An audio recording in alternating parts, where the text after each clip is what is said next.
mucosele y síndrome de Shock. Y también, como hemos acordado, y ya vale enviar una lista previa, de que los que tienen el grupo de 2 a 4 se van a integrar al grupo de la mañana. En las glándulas salivales tenemos que tener claro de que consideramos a las glándulas salivales tanto a las glándulas salivales mayores como a las glándulas salivales menores. Las glándulas salivales mayores, ustedes saben, se agrupan en 3 grupos: las paróticas, las submaxilares o submandibular y las sublinguales. Cada una de ellas tiene una composición histológica muy, digamos, propia, particular, y que eso va, digamos, a constituir el tipo de secreción que van a generar. Lo que sí podríamos de repente, para ir recordando, decirles que desde el punto de vista, digamos, histológico, es importante señalar que existen unidades, ¿no?, que corresponden al parénquima y que estas vienen a ser en primer lugar los acinos serosos, los acinos mucosos y los acinos mixtos. Y además el parénquima está constituido también por la red de conductos intercalar, estriado y los secretores. Entonces ese es el parénquima. Y el estroma es todo el tejido conectivo que lo va a rodear, que puede ser la cápsula fibrosa, donde están los vasos sanguíneos.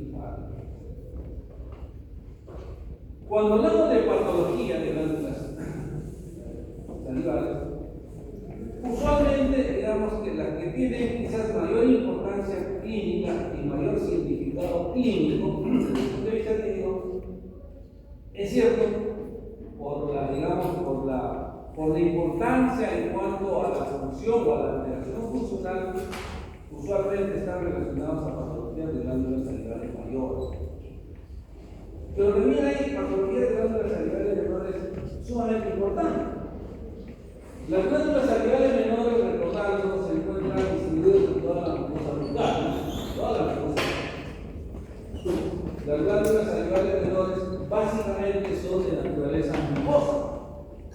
Su secreción es mucinosa, básicamente. 98% o 95% o mayor más por ciento corresponde a las glándulas mucosas. Y que estas tienen como función solamente producir esa saliva mucosa con el fin de mantener la boca húmeda, básicamente. La función de las glándulas salivales menores es secretar saliva para mantener continuamente la boca húmeda.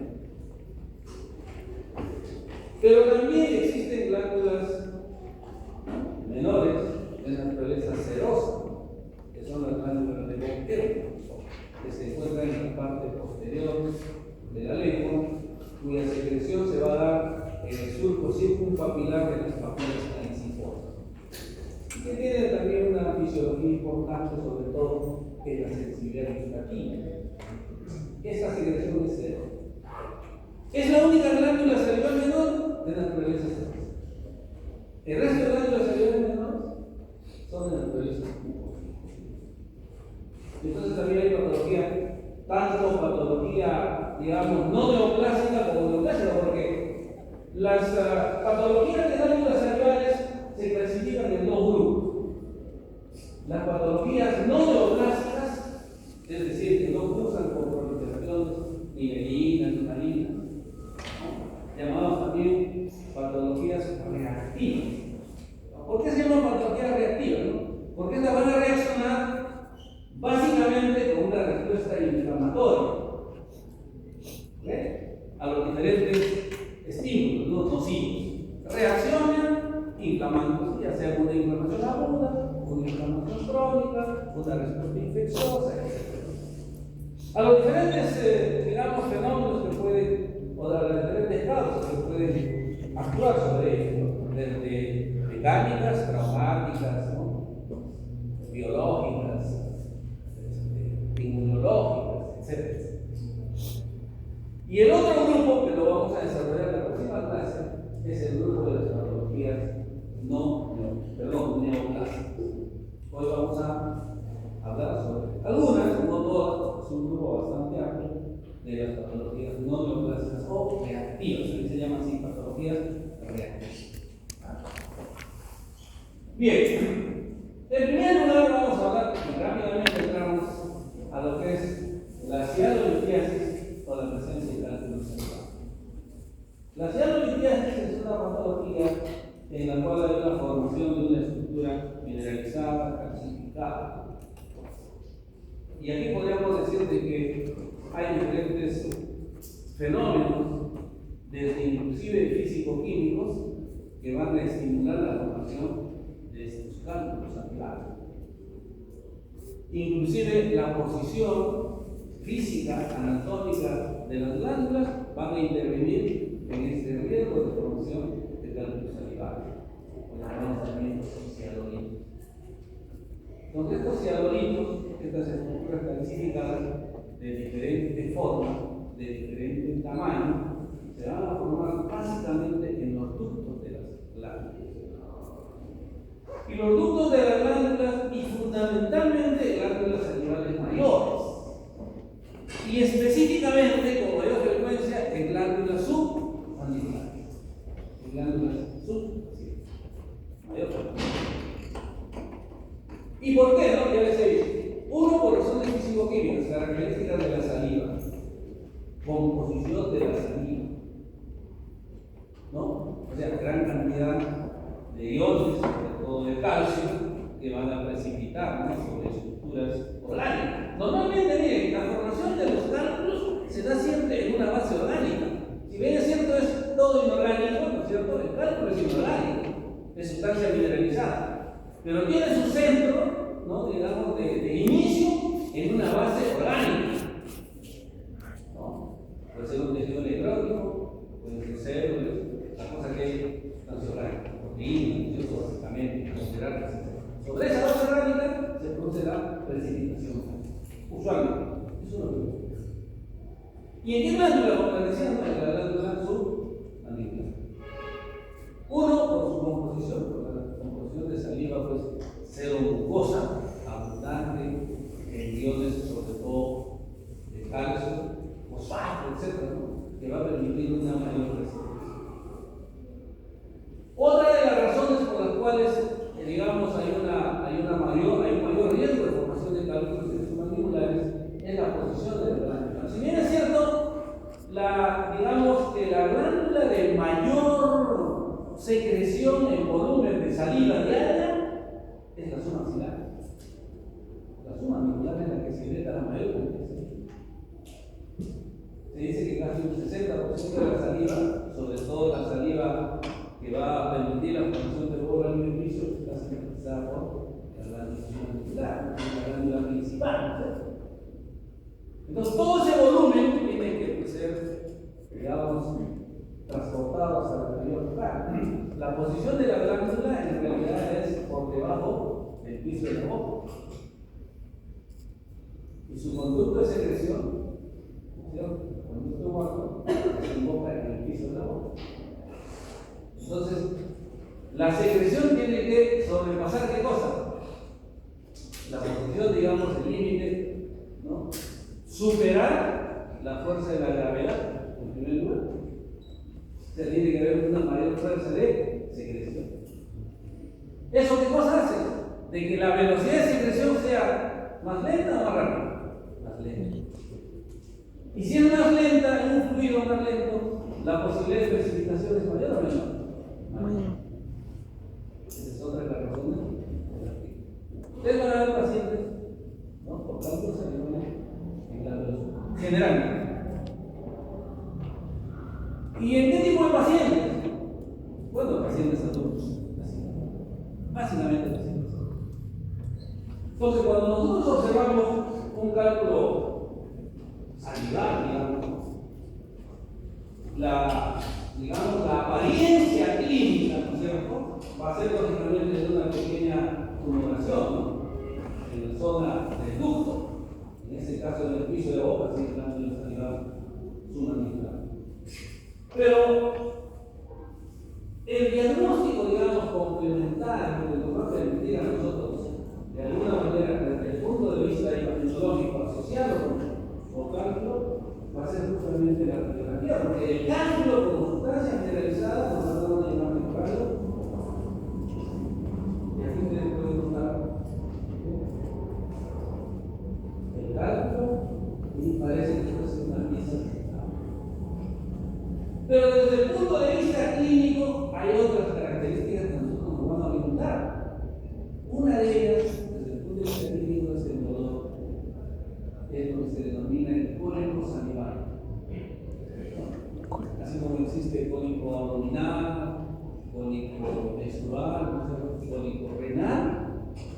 dolor hipocólico se va a dar también por presencia de cálculo salivar, el llamado cólico salivar.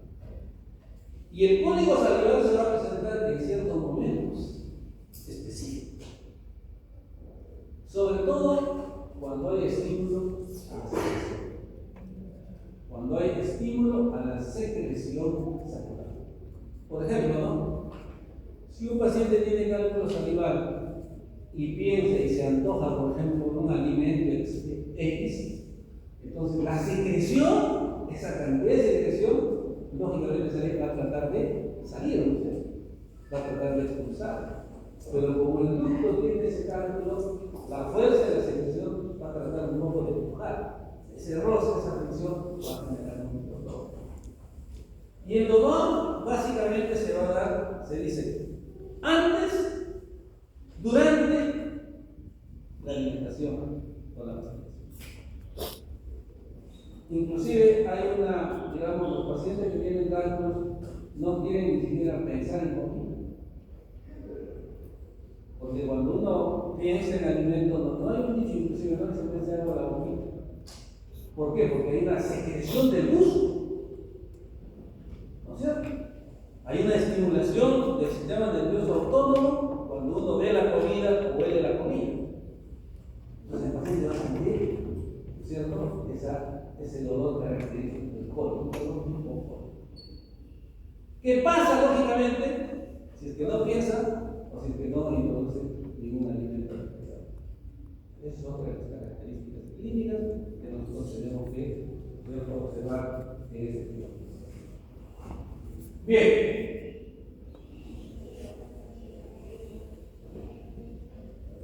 Cuando nosotros hablamos de cálculo salivar, como les decía, desde el punto de vista clínico, notamos una tumoración. Y si nosotros palpamos, es una tumoración dura, lógicamente.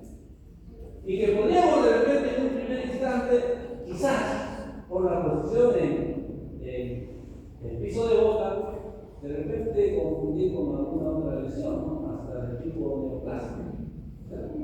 Pero no olvidarse de que hay otras características clínicas, sobre todo el dolor, el cólico, no orientado. Si tomamos alguna radiografía, seguramente vamos a observar también esta imagen radiográfica que hemos observado. Pero cuando hacemos el análisis de esta patología, es importante, como les decía, de que la formación, ¿cierto?, de estos cálculos, de estas estructuras, va a estar dado básicamente por ese depósito, ¿no?, continuo de esa densificación continua de sustancias ácidas que se encuentran en la saliva. Por eso les decía, ¿no?, en mayor porcentaje nosotros vamos a ver los cálculos mandibulares, por las razones que hemos mencionado. Además, generalmente les había dicho, afecta a pacientes mayores de edad, a adultos, y generalmente más a varones que a mujeres. La epidemiología menciona más a varones, no se sabe exactamente la razón por qué más a varones que a mujeres, pero más vamos a observar nosotros en varones. Y como les decía anteriormente, más observamos en glándula sub, más del 80% de los casos de cálculo, glándula sub. Y otra cosa importante de que, porque la boca seca, o la falta de saliva, o la ausencia de secreción de saliva, que es otra patología, y que conlleva un estado clínico llamado xerostomía, o sea, boca seca, no va a existir en el cálculo salivar. O sea, la glándula va a seguir secretando saliva, va a seguir produciéndose saliva, ¿no es cierto? Y se va a ir acumulando la saliva seguramente. O va a, digamos, eliminarse de una manera bastante disminuida. Pues no es que produzca, digamos, xerostomía. No es una enfermedad que genera boca seca. No es. A diferencia de otras patologías que sí hay una alteración en la secreción y entonces va a haber una disminución en la secreción o en la síntesis, ¿no?, de saliva. No es una enfermedad, digamos, que afecta al parénquima en sí, sino más bien es una precipitación, una obliteración del ducto de la glándula. Entonces es importante, creo que nosotros debemos de recordar, porque, bueno, claro, cuando hablamos nosotros de mucocele, también tenemos que, de cálculo, tenemos que mencionar de que, aparte de que se encuentra más en glándula submandibular, debemos de ver también en qué lugar se encuentra con mayor frecuencia, o en qué lugar se localiza el cálculo, en qué lugar de la glándula se localiza el cálculo. Ya hemos dicho que los cálculos se encuentran en los ductos. Están en los ductos, se forman en los ductos, ¿cierto? Por precipitación. Pero usualmente esos ductos, recuerden ustedes que la disposición de la glándula es que existe una cápsula, unos tabiques, ¿cierto?, que se desprenden de la cápsula y que van a dividir lóbulos glandulares. Entonces, los ductos usualmente pueden estar tanto en los tabiques como también pueden estar dentro de los, digamos, de estos espacios, los así. Por ejemplo, los conductos intercalares, los conductos estriados son, llamémoslo así, intraglandulares. En cambio, los conductos secretorios están en el tabique. Entonces, ¿qué pasa? La localización del cálculo puede estar dentro, ¿no es cierto?, intraglandular, o sea, dentro del lóbulo, alrededor de los asilos, de un conducto intercalar o un conducto estriado, o puede estar en los tabiques, en el último conducto secreto. ¿Bien? Claro, ustedes dirán, pero ¿cuál será la significación clínica? Claro, seguramente que será mucho más, digamos, desde el punto de vista clínico, será mucho más manejable si es que el cálculo se encuentra en el conducto excretor. Porque miren, cuando los cálculos son pequeños y son de forma circular o ovoide y pequeños, a veces el tratamiento se dice que es manual. O sea, se puede ir con la mano poco a poco, cuando son pequeños y esféricos o ovoides, ¿no? Y se puede eliminar. ¿Por qué? Porque el ducto va de un calibre menor a un calibre mayor. Entonces, en esos casos hay esa posibilidad. Y no solamente eso, de que cuando son, digamos, extra o ductales, o sea, el conducto, mejor dicho, los tabiques, inclusive la fuerza de la secreción puede movilizar hacia el epífisis, ¿no? Entonces los cálculos pueden tener esa localización, ¿no? Desde el punto de vista, ¿no?, en qué lugar de los conductos se encuentran. Ahora, desde el punto de vista clínico, ¿no?, desde el punto de vista clínico, también hay características que ya les he mencionado, ¿no? En primer lugar, es una tumoración, ¿cierto? Y que esa tumoración, claro, lo más frecuente, porque es rarísimo que sea bilateral, ¿no? O sea, ya el paciente sería piña que no se dé. Podría darse, ¿no? En realidad, si ustedes buscan de repente algún caso, quizás podría haber, pero los dos no se pueden formar al mismo momento. Quizás uno primero y otro después, porque normalmente son unilaterales, ¿no? Realmente se da en un solo, tanto del lado derecho como del lado izquierdo. No olvidarse del síntoma principal, ¿no?, el cólico. Lo que sí puede complicarse, es decir, puede haber una complicación, y esto ocurre si no es tratado aquí en el cálculo, es que se produzca una infección, ¿no?, una cianodelitis. ¿Por qué? Claro, si el ducto está obliterado, las bacterias a través de ese ducto podrían ingresar y colonizar en la parte interna. Claro, porque no hay forma de eliminar la bacteria, poder ingresar y generar una infección como consecuencia de la presencia de cálculos. Entonces, los cálculos conllevan a una consecuencia y una complicación infectiva. Entonces, eso también nosotros tenemos que tener en cuenta en cuanto. Y en cuanto a la, digamos, disposición histológica, ¿no?, histológicamente, claro, nosotros vamos a observar de que los acinos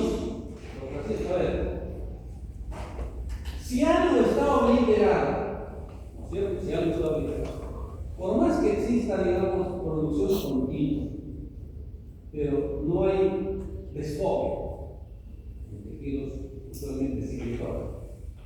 No hay desfogue. Se genera lo que en fisiología ustedes ya lo han analizado, ¿no? Una retroalimentación negativa. ¿No? O sea, ¿qué quiere decir esto? Que como es una fuerza externa que está impidiendo la salida, ¿no es cierto? La salida en este caso salida, entonces los ácidos cada vez van a ir produciendo menos saliva. ¿Y por qué van produciendo menos saliva? Porque se va produciendo una atrofia o un proceso de retroalimentación. Y eso es lo que ocurre. Vamos a ver aquí glándulas, o sea, el cálculo está asociado a una glándula atrófica. Va a seguir sintetizando, por supuesto, sí, porque hemos dicho, no va a ocurrir serotonina. Y otra cosa importante es de que el ducto, o sea, la pared del ducto, a ver, y ustedes van a recordar, si el cálculo está dentro de por ejemplo, de un conducto estriado, vamos a imaginar que está dentro de un conducto de cálculo. El conducto estriado tiene epitelio cilíndrico simple, ¿correcto? Y el cálculo está ahí. Y hemos dicho que la fuerza de secreción va lógicamente un poco, ¿no?, traccionar, va a friccionar ese epitelio. Pregunto, ¿ese epitelio se va a mantener o va a cambiar? Cambia. Lógico, va a cambiar porque hay un estímulo persistente. De una célula de menor resistencia se convertiría en una célula de más resistencia. De un epitelio simple se hará estratificado. Si es estratificado no queratinizado, se hará queratinizado. O sea, va a haber un epitelio metaplásico. Ahí se va a generar un epitelio metaplásico. Entonces, glándula atrófica, epitelio metaplásico, y aquí está. Pero además, claro, el nuevo tejido que experimenta esto va a haber una reacción inflamatoria, una respuesta inflamatoria. Porque la respuesta inflamatoria es una respuesta de todo tejido, ¿no es cierto? Es una respuesta inmunológica, de la inmunidad innata. Tiene que haber una respuesta inflamatoria. Pregunto, ¿el tipo de infiltrado inflamatorio será de neutrófilos o de mononucleares? De mononucleares, por supuesto, porque esto no se forma en 2 días, 3 días, 4 días. Esto se forma pues en semanas, meses. Entonces, todo esto tiene que ver un poquito de linfocitos, básicamente, porque la respuesta, o mejor dicho, el infiltrado mononuclear está caracterizado fundamentalmente por linfocitos. Nada de lo que haremos en la definición nacional, los linfocitos seguramente, pero fundamentalmente. Entonces, esas son las características histológicas en este caso de. Muy bien. La otra patología, y una de las patologías de glándulas salivales bastante frecuentes, y que hoy vamos a tomar bien lógicamente como tema en la práctica, es el mucocele. El mucocele, en realidad, es una patología correspondiente a glándulas salivales menores, de tipo mucosas, básicamente. Y este mucocele, es una patología que consiste pues, en la acumulación de saliva. Entonces, mucocele, ¿no?, cavidad llena de saliva. Y esta cavidad llena de saliva básicamente se va a dar en glándulas salivales menores. Aunque en algunos textos ustedes van a leer algunos casos que también se puede dar en glándulas sublinguales. Pero básicamente glándulas salivales mucosas, glándulas salivales mucosas. Existen 2 tipos de mucoceles. 2 tipos. El mucocele por extravasación, que es el mucocele de origen traumático.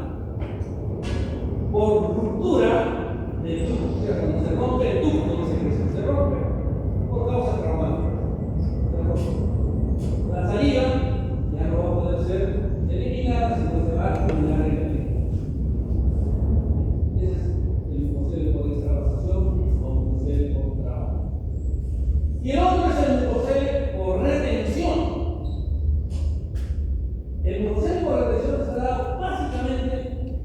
obliteración del conducto de secreción por un cianurito, por un cálculo pequeño.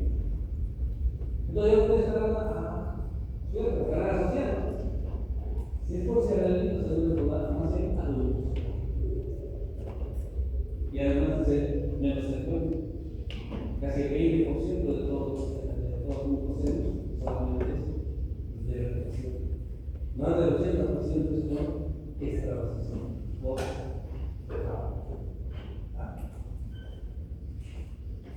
Y como les decía, ¿no? Dentro de la causa, podemos nosotros mencionar la causa más frecuente, la traumática, ¿no? Porque el tipo de extravasación es el más. La regresión hacia adulto, formación de cálculo en adultos. ¿Y quiénes? ¿Qué pacientes son los más expuestos a estas causas traumáticas? Lógicamente, los niños, adolescentes, jóvenes, por actividades deportivas de contacto, ¿no? Los deportistas, los futbolistas, metan o no metan goles,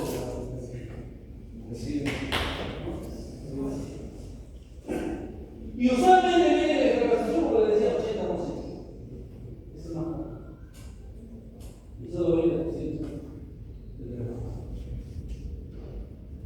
Y esto es importante, ¿no? Es decir, ustedes van a enfrentarse más a mucoceles por extravasación. Y la causa es una caída, un golpe, una mordida, una automordida, qué sé yo. Pero eso es fundamental. Niños, adolescentes, adultos jóvenes o adultos también que practican deportes, sobre todo de contacto. Eso es fundamental para que usted no pueda, digamos, tener una dificultad en su diagnóstico. Ahora, cuando hablamos de localización, generalmente el tejido, el órgano más afectado es el labio inferior.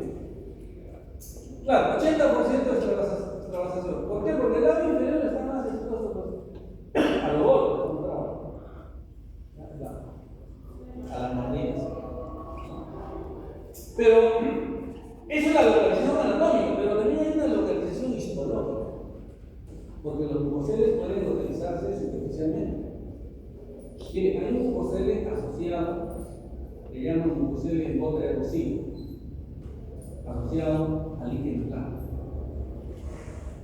Cuando está asociado al líquido blando es como una gotita erosiva. Entonces, como está en el labio, se mueve y se rompe rápidamente. No, pero asociado al líquido blando, superficial.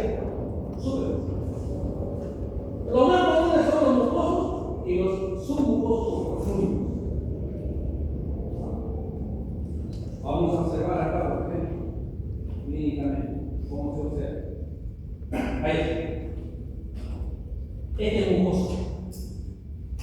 ¿No? ¿Por qué? Porque miren, tiene la apariencia de un grano de uva. Porque si fuese profundo, en realidad el color es un color semejante al tejido normal. Un rosado pálido, un rosado salmón, un rosado pálido. Y clínicamente, miren, si nosotros vamos a palpar, es blanda y fluida. Es importante. O sea, en realidad también a estas patologías se les conoce como pseudoquistes. A los mucoceles por extravasación. Los mucoceles por retención sí son verdaderos quistes. Porque los mucoceles por extravasación no tienen epitelio. Los mucoceles por retención sí tienen epitelio. Y son considerados los de extravasación pseudoquistes. Entonces, no hay que olvidarnos que desde el punto de vista de la característica clínica, la tumoración, ¿cierto? Blanda y fluida. Característica histológica. La histología. Ahí está. Miren, tenemos la glándula que también tiene características atróficas. Ductos atróficos, así E infiltrado también linfocitario. Y mire, la cavidad llena de mucina con células inflamatorias, básicamente macrófagos, y una, digamos, una a manera de cápsula de fibras colágenas que van rodeando,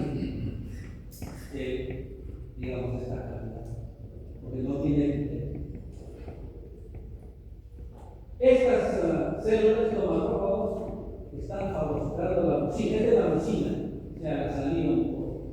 Estos macrófagos están fagocitando esa mucina y tienen la apariencia de citoplasma de espuma, por eso se llaman también células espumosas.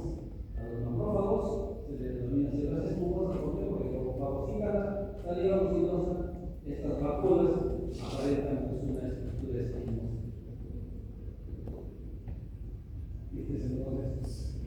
Ahora, un dato importante.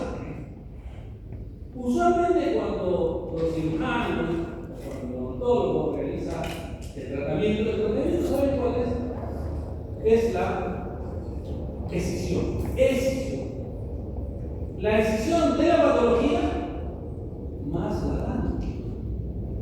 O sea, no solamente se saca la patología, no, hay que sacar la glándula también, por eso es que cuando envían para hacer los estudios patológicos, ¿no? Los cirujanos, ellos están preocupados en que está o no está la glándula. Porque ¿qué pasa si no estuviese la glándula? Esto va a ser similar.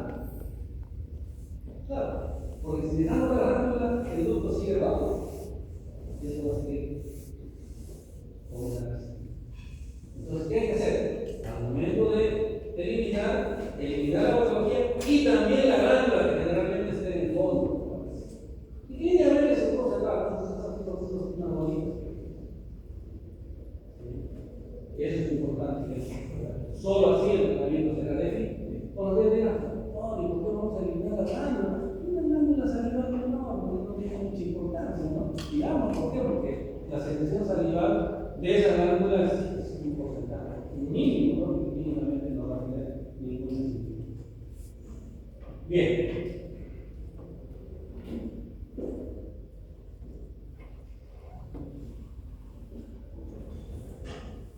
Y en realidad esta patología, la ciega de Nix, es quizás también una de las más frecuentes, sobre todo la ciega de Nix viral. Porque nosotros no vamos a aprender. ¿Cómo es la ciega de Nix? Inflamación en la glándula. Por diferentes razones, pero básicamente aquí vamos a tratar la infecciosa, viral y bacteriana. Entonces hay ciertas características, ciertos parámetros básicos que nosotros tenemos que recordar para hacer el diagnóstico diferencial y lógicamente causar el tratamiento. En primer lugar, la parotiditis llamada también papera es la ciega de tipo bacteriano, tipo viral. Estas paperas tienen lógicamente características específicas. Primero, están producidos o generados por una infección viral. Para mí solista. Produce una inflamación, una inflamación dolorosa de la glándula. Usualmente, después del contagio del parkinsovirus, el periodo de incubación es aproximadamente 3 semanas, ¿no? Para que se genere, ¿no?, la sintomatología o los síntomas. Es una tumoración dura, es una tumoración tensa, ¿no es cierto?, que cursa por diferentes características generales: cefalea, fiebre, malestar general. Seguramente ustedes en algún momento habrán experimentado, habrán visto algún niño, a sus familiares, hermanitos pequeños que cursan con esa. Lógicamente que el tratamiento es sintomático. Toda afectación viral, el tratamiento es sintomático, hay que controlarlo, sobre todo. Pero hay que tener cuidado, ¿por qué? Porque las parotiditis generan complicaciones bastante importantes que pueden conllevar en varones a esterilidad, lo mismo que en mujeres. ¿Por qué? Porque pueden provocar en varones orquitis como complicación, y ofolitis u ovalitis en pecho, y que esto puede terminar con una alteración en la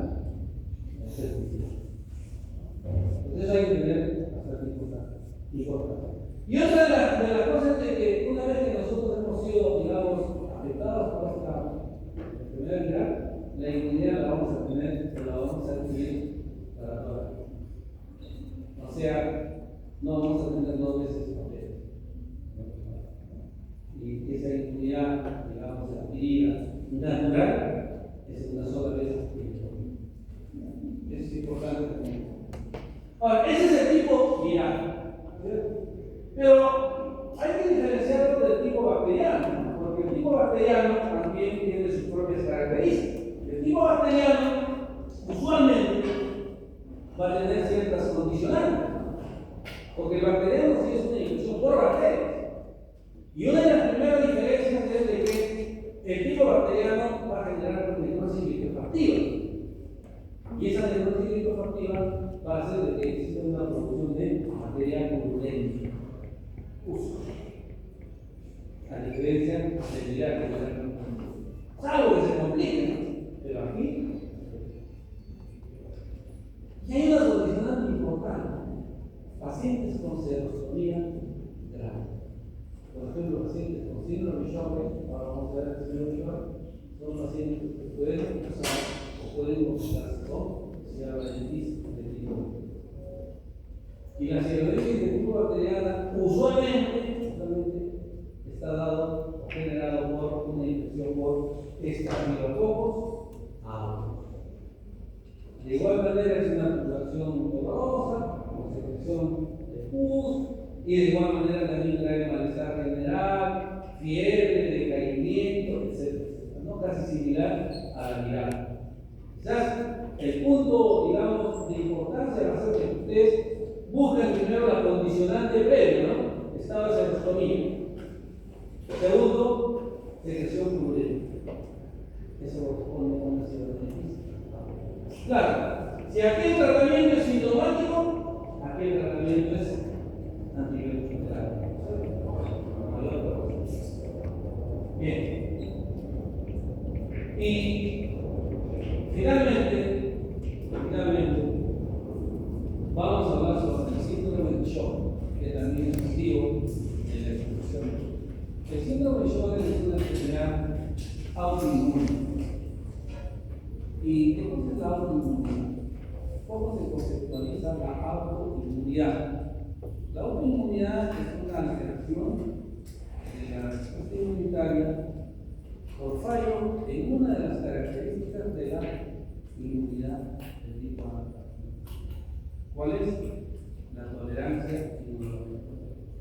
Nosotros sabemos de que la respuesta inmunitaria tiene básicamente tres características, ¿no? De inmunidad de tipo adaptativo. Uno es la especificidad. O sea, ¿qué quiere decir eso? El anticuerpo X solo reacciona con su antígeno X, ¿no? Eso es especificidad, ¿no? Segundo, memoria. Si un linfocito ha sido sensibilizado por un antígeno, ese linfocito, ¿no es cierto?, se divide en dos: células plasmáticas, que existen en el anticuerpo, y linfocitos de memoria, ¿no?, que van a seguir circulando, ¿no?, en nuestro organismo con la información dada para que si existe una segunda, tercera exposición, inmediatamente exista una reacción. Y la tercera característica es la tolerancia. ¿Qué cosa quiere decir tolerancia? Quiere decir que el sistema inmunológico tiene que reconocer lo nuestro como nuestro. O sea, no puede reaccionar nuestro sistema inmunológico contra nuestros propios elementos. Eso se llama tolerancia. Entonces, ¿qué pasa cuando falla esta tolerancia? Entonces, el sistema inmunitario no reconoce ciertas cosas como propias, comienza a desconocer. Y como no la reconoce como propias, ¿como qué la reconocerá? Como extrañas. Y va a comenzar a reaccionar contra ella. Y eso es lo que ocurre. Muchas enfermedades autoinmunes, tenemos muchas enfermedades autoinmunes donde existe esa falla de la tolerancia. Y una de ellas es el síndrome de Sjögren, que afecta pues no solamente a glándulas salivales, ¿no? Básicamente es a glándulas exocrinas. La afectación es a glándulas exocrinas. Si bien es cierto, para, digamos, relacionar con nuestra profesión, claro, las glándulas salivales son las importantes, pero afectan a glándulas en piel, a glándulas lacrimales, a glándulas de otras mucosas. Es más, el síndrome de Sjögren primario, el llamado también síndrome Zika, que produce específicamente sequedad, ¿no es cierto?, de superficie, relacionadas con glándulas exocrinas, básicamente boca y ojos. Es el síndrome Zika, síndrome de Sjögren primario, pero el síndrome de Sjögren también se puede asociar a otras enfermedades autoinmunes. O sea, se puede presentar eso que les he mencionado como síndrome primario, de Sjögren primario, asociado, por ejemplo, a lupus eritematoso, asociado a artritis reumatoidea, llamada síndrome de Sjögren secundario. Entonces, y otra cosa más, el síndrome de Sjögren, primario o secundario, uno de los exámenes, para el diagnóstico, porque hay varios criterios, que es el histopatológico, así sea secundario, ¿saben cuál es? Es la biopsia de glándulas salivales. O sea, los reumatólogos, ¿no es cierto?, por ejemplo, si sospechan de artritis reumatoidea, o sea, asociada a síndrome de Sjögren, envían ¿qué cosa? Una muestra, biopsia, glándula salival, para diagnosticar síndrome de Sjögren. ¿Por qué? Porque ahora vamos a ver que las glándulas salivales menores, sobre todo, expresan de una manera clara, desde el punto de vista histológico, eso que les he dicho, ¿no? Esa falta de tolerancia inmunológica, sobre todo por acúmulo de linfocitos. Linfocitos B y linfocitos T, en menor grado, sobre todo CD4 y CD4. Vamos a ver algunas de las características de este síndrome de Sjögren. El síndrome de Sjögren se produce más en mujeres que en varones, a diferencia de la cianobacteriasis. La cianobacteriasis más en varones. Y hay una asociación con otras enfermedades autoinmunes. Se dice que aproximadamente el 30% de pacientes con lupus presentan síndrome. ¿Eso qué quiere decir? ¿El 70% no? Más o menos 15% de pacientes con artritis reumatoidea también presentan síndrome. Entonces, a veces ustedes van a encontrar, ¿no? Por ejemplo, van a encontrar, para hacer el diagnóstico de artritis o de lupus eritematoso, envían a hacer biopsias. Para yo diagnosticar a un paciente con artritis reumatoidea, solo un 15% positivo para síndrome de Sjögren.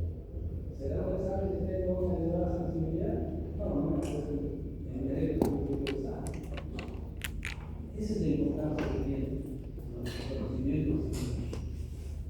O sea, no todos los pacientes con síndrome de Sjögren tienen asociación con enfermedades autoinmunes. Por eso ya les existen dos tipos de síndrome de Sjögren. La primaria, que es el síndrome de Zika, o síndrome de Sjögren de boca seca, donde hay básicamente ¿qué cosa? Boca seca y ojos secos. Con las complicaciones usuales, ¿no?, que existen en una boca seca. Como vamos a ver, ¿no?, alto riesgo de plagas, alto riesgo de enfermedades periodontales. Y el ojo seco, alto riesgo de infección conjuntivitis. Pacientes con síndrome de Zika tienen eso. Claro, aparte es afectado también otra glándula, pero básicamente. Muy bien, entonces, esta es una característica entonces importante que hay que tomar en cuenta. Y como les había dicho, la causa es autoinmune. La localización, es decir, ¿dónde está localizado usualmente? Como les había dicho, afecta a glándulas exocrinas en general. Todas las glándulas exocrinas, mucosas, pulmones, páncreas, ¿no?, glándulas salivales, glándulas lacrimales. Pero también recuerden ustedes que hay un síndrome de Sjögren secundario que está asociado a otras enfermedades autoinmunes. Digamos que no es raro que ustedes vean un caso, por ejemplo, de una enfermedad autoinmune donde se quiera descartar, por ejemplo, síndrome de Sjögren. ¿Por qué? Porque podría tratarse de que un síndrome de Sjögren secundario.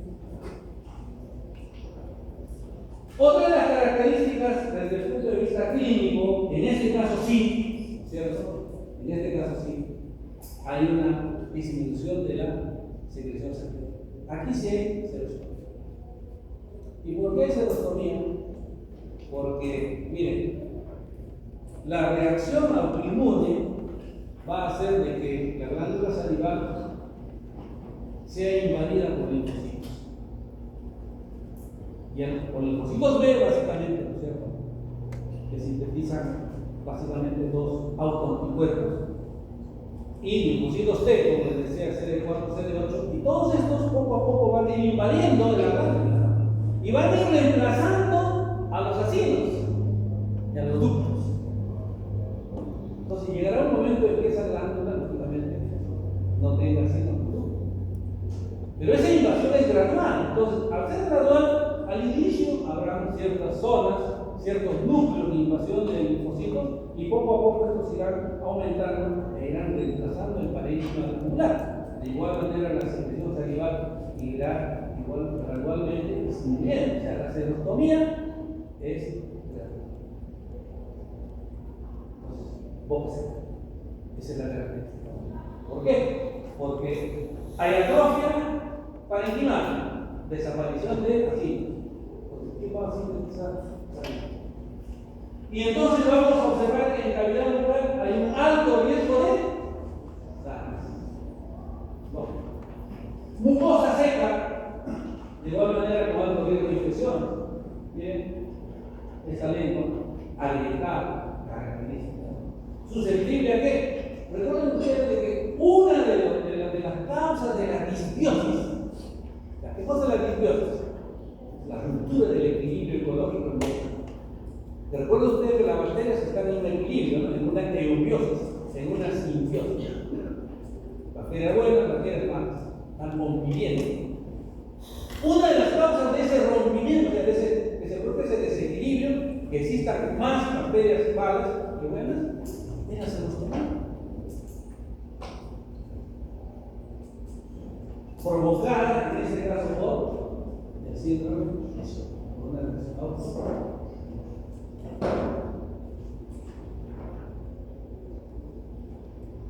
Claro, recuerden ustedes de que la falta de saliva o la disminución de saliva, aparte de que va a haber ese estado, ¿no? Falta de saliva con riesgo a enfermedades infecciosas, va a producir dificultad para deglutir, dificultad o disminución o alteración del gusto, dificultad para pisar, dificultad para articular. ¿Por qué creen ustedes que cuando hacen entrevistas, por ejemplo, en televisión, tienen su vasito de agua? ¿No? ¿Por qué? Porque si la boca, a medida que vamos hablando, va produciendo una serostomía fisiológica. Ustedes habrán notado seguramente nosotros que si iniciamos una clase a las 7 de la mañana, ya cerca de las 9, si son 2 horas, ya no estamos escuchando. En parte, justamente por la función del núcleo de la saliva en la articulación de la saliva. Se puede realizar. Y claro, ¿no? Una boca seca es un alto riesgo para ese desequilibrio, para esa disbiosis que traerá como consecuencia una infección. Y desde el punto de vista histológico, ¿cómo observamos nosotros una glándula? Ahí está. Vemos la cápsula, vemos el tabique, vemos los glóbulos glandulares. Y miren aquí, estas sombras. Estos son núcleos, son áreas de qué? El infiltrado del linfo. Entonces, estos núcleos, estas áreas, poco a poco van aumentando, van aumentando. Entonces, esta glándula, a medida que va viendo mayor cantidad de linfocitos, esa glándula secretará menos y menos y menos saliva, provocando un estado de. Entonces, usualmente se ha, digamos, ensayado diferentes tratamientos, ¿no? Porque lógico, el tratamiento en este caso es un tratamiento sintomático, ¿verdad? Aunque también, lógicamente, ustedes saben que cómo podemos disminuir nosotros esa reacción antígeno-anticuerpo, o autoantígeno-autoanticuerpo en este caso.